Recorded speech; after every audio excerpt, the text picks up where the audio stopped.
اپنی جسمانی خرابیوں کے برعکس وہ تمام بچوں میں سب سے زیادہ حساس اور عقل مند ہے، بلکہ واحد بچہ جو بڑوں کی طرح سوچتا ہے۔ نیکی کو پسند کرنے کی وجہ سے تمام زندگی رالف کے ساتھ رہتا ہے۔ کونک باجے نما گھونگے کا احترام کرتا ہے، یعنی قانون کا احترام کرتا ہے، اور اسے کبھی بھی تباہ کرنے یا توڑنے کا تصور بھی نہیں کرتا، مگر اسے انسان کی برائیوں کا علم ہے، اس لیے ہمیشہ کم سے کم بولتا ہے، انسانوں سے دور رہتا ہے تاکہ ان کے مذاق کا نشانہ نہ بنے۔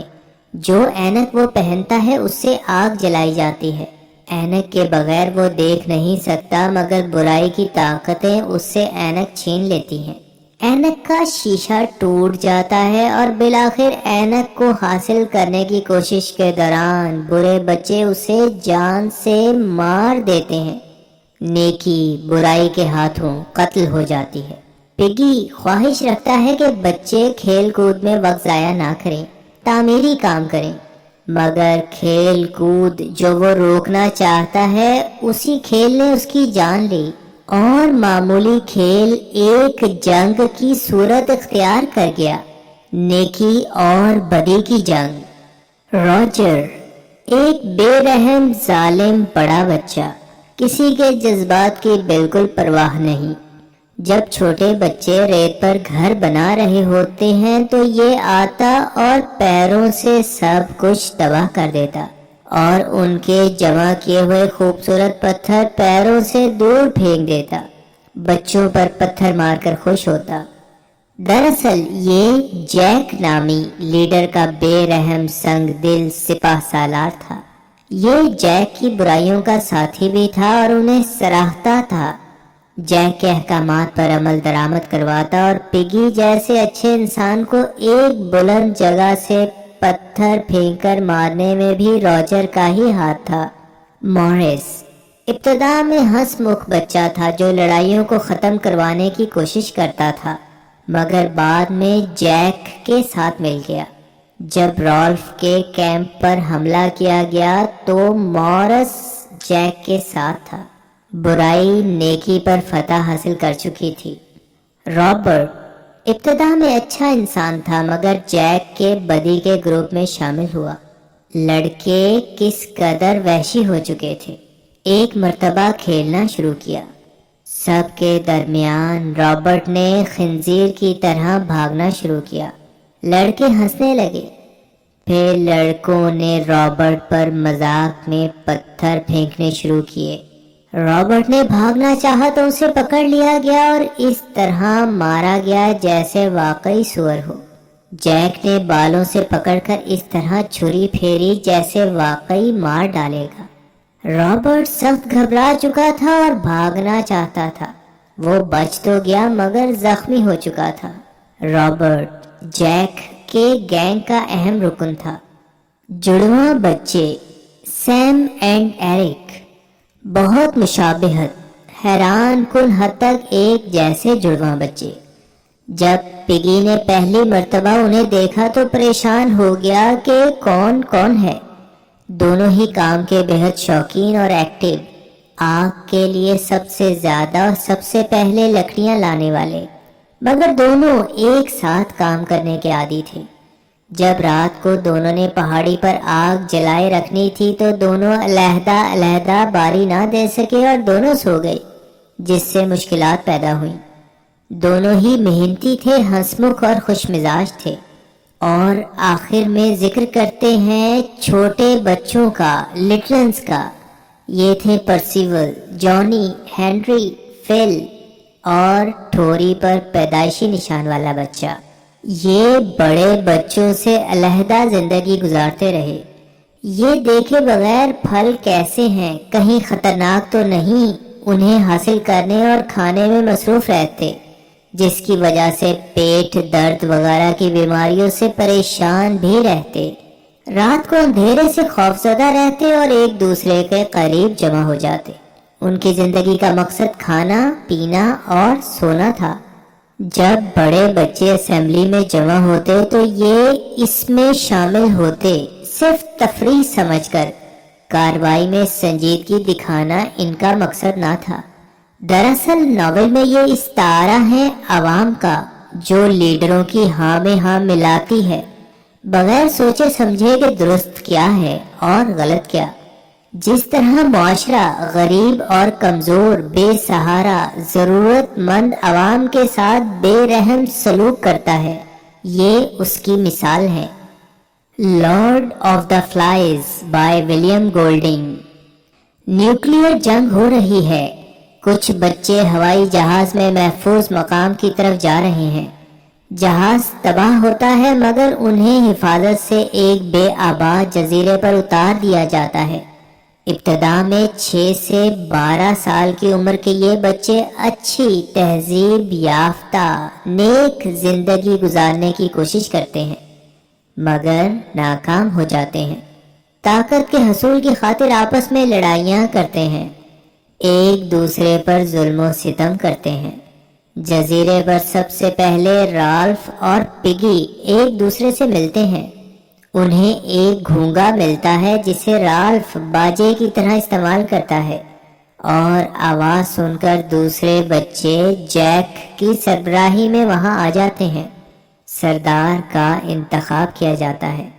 رالف 12 سال کی عمر کا سب سے بڑا بچہ ہے، خوبصورت ہے، ذہین ہے، لیڈرانہ صلاحیتیں بھی رکھتا ہے، اس لیے اسے چیف منتخب کر لیا جاتا ہے۔ جیک جو خود چیف بننے کا خواہش مند تھا اب شرمندہ بلکہ ناراض ہے۔ رالف جیک سے دوستی کرنا چاہتا ہے اور اسے شکار کرنے والے گروپ کا انچارج بناتا ہے۔ رالف، جیک اور سائمن بلند مقام پر جاتے ہیں اور انہیں علم ہوتا ہے کہ وہ ایک جزیرے پر ہیں۔ انہیں سور بھی نظر آتے ہیں جن کا گوشت شکار کے بعد کھایا جا سکتا تھا۔ ایک سور کا شکار کرنے کی کوشش بھی کرتے ہیں مگر ناکام رہتے ہیں۔ رالف گھونگے کی آواز سے سب بچوں کو جمع کرتا ہے اور انہیں بتاتا ہے کہ وہ ایک جزیرے پر ہے جہاں ان کے علاوہ کوئی انسان نہیں، مگر پانی ہے، کھانے کے لیے اشیاء ہیں، اور فیصلہ کیا جاتا ہے کہ تہذیب یافتہ زندگی کی ابتدا کے لیے جس بچے کے ہاتھ میں کونک گھونگا ہوگا صرف اسے بات کرنے کی اجازت ہوگی۔ رہائش کے لیے جھونپڑیاں بنانی چاہیے۔ آگ کی ضرورت ہے جسے دیکھ کر مدد کے لیے آنے والے جہاز متوجہ ہو سکے۔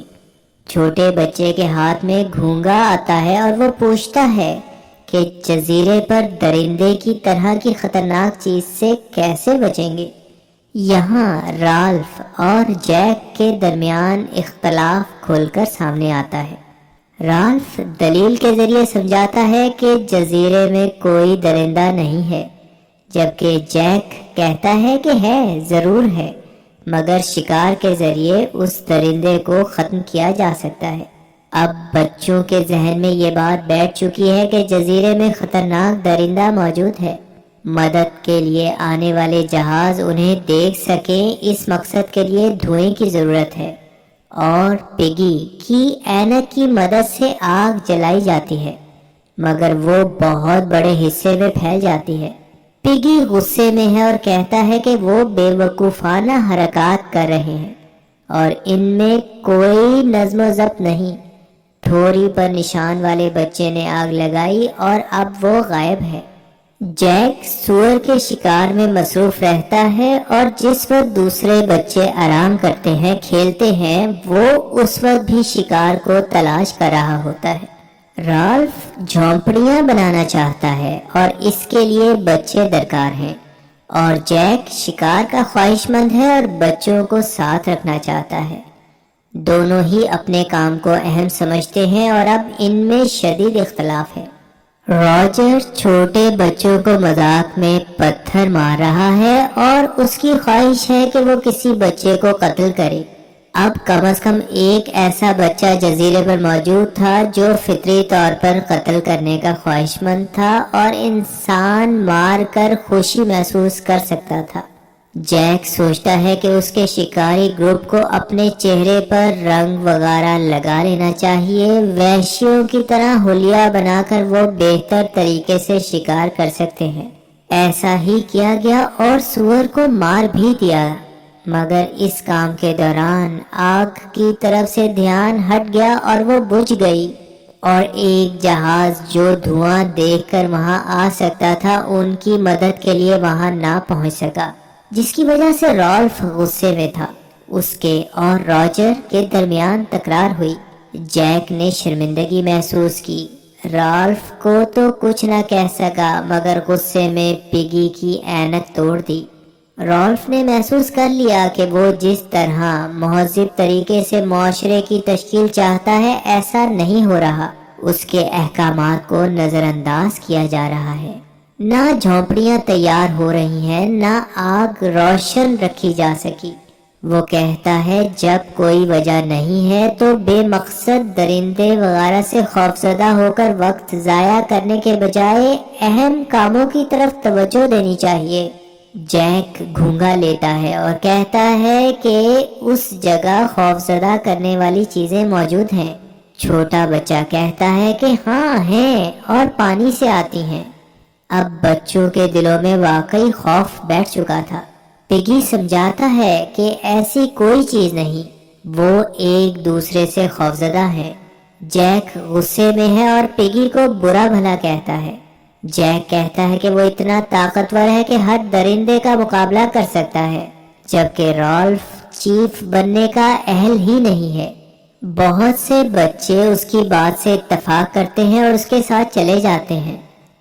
رالف چیف کا عہدہ چھوڑنے کے لیے تیار ہے مگر سائمن اور پگی اسے ایسا کرنے سے روک دیتے ہیں۔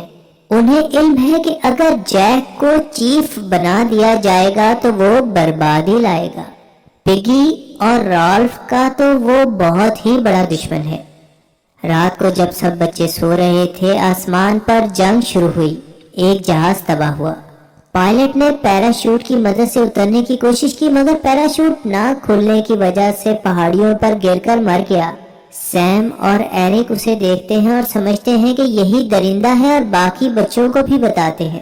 رالف، جیک اور چند دوسرے بڑے بچے درندے کی تلاش میں جاتے ہیں مگر انہیں کچھ نہیں ملتا۔ لڑکے کھیل شروع کرتے ہیں۔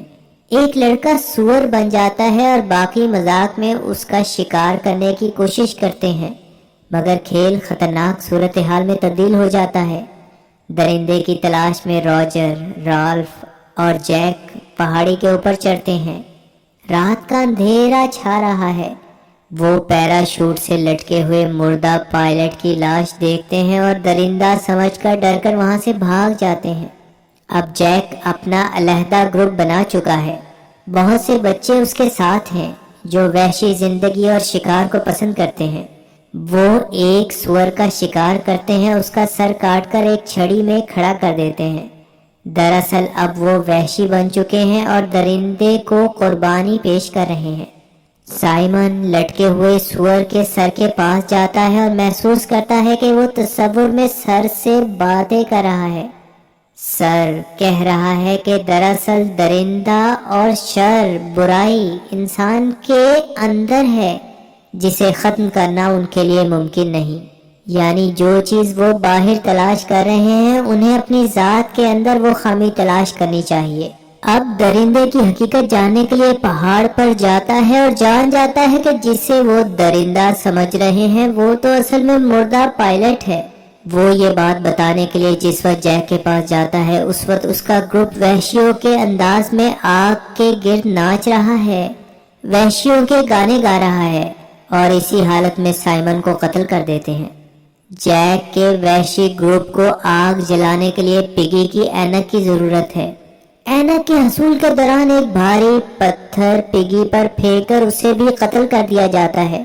رالف کو بھی مارنے کی کوشش کی جاتی ہے مگر وہ وہاں سے بھاگ جاتا ہے، جھاڑیوں میں اپنے آپ کو چھپا لیتا ہے، مگر اسے مارنے کے لیے جھاڑیوں کو بھی آگ لگا دی جاتی ہے۔ جیک کا تمام وحشی گروپ اسے تلاش کر رہا ہے۔ اور بالآخر جیک حکم دیتا ہے کہ رالف کو مارنے کے لیے تمام جنگل کو جلا دیا جائے۔ رالف جان بچانے کے لیے سمندر کے کنارے پہنچ گیا۔ وہ موت کے قریب تھا، مگر اس کی خوش قسمتی تھی کہ اتنی شدید آگ کو دیکھ کر بحری فوج کے جوان تحقیقات کے لیے وہاں پہنچ چکے تھے۔ رالف اپنی موت سے چند سیکنڈ پہلے بچ چکا تھا، کیونکہ فوجی کے پاس ریوالور تھی اور اس کے پیچھے مشین گن کے ساتھ اس کا ساتھی بھی موجود تھا۔ رالف نے پریشانی میں سب کچھ بتایا۔